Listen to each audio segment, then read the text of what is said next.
I am the tofu golem. Please enjoy the video. In this video, I will explain how to cook yogurt curry. First, let's gather our essential ingredients. You'll need about 2 cups of fresh, plain, full-fat yogurt for that creamy base. For the spice blend, have on hand 1 teaspoon of turmeric, 2 teaspoons of cumin, and 2 teaspoons of coriander powder, plus a tiny pinch of asafoetida. Don't forget your aromatics: 1 medium onion, 3 cloves of garlic, a 1-inch piece of ginger, and 1 or 2 green chilies, all finely chopped. Finally, grab about 3 tablespoons of a neutral cooking oil.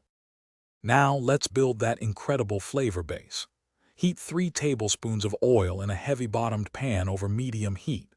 Once shimmering, add 1 teaspoon of mustard seeds and a half teaspoon of fenugreek seeds, letting them splutter for about 30 seconds. Next, add your finely chopped onion and sauté until it's beautifully golden brown, which usually takes about 5 to 7 minutes.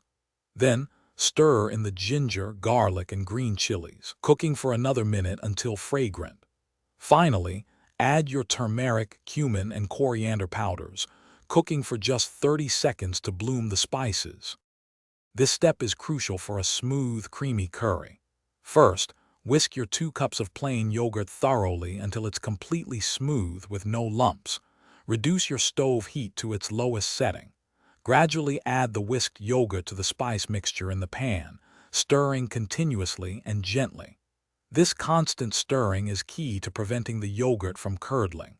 Once all the yogurt is incorporated, bring the curry to a very gentle simmer and let it cook for about 10 to 15 minutes, stirring occasionally, allowing all those wonderful flavors to meld beautifully.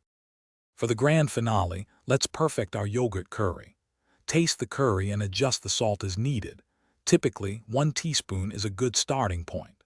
Just before serving, generously garnish with a 1/4 cup of freshly chopped cilantro leaves for a vibrant, fresh aroma.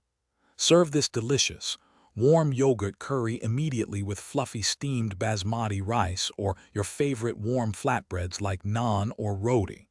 For an extra layer of flavor, you can prepare a final tempering of a few curry leaves and 1 or 2 dried red chilies in a teaspoon of hot oil, pouring it over the finished curry.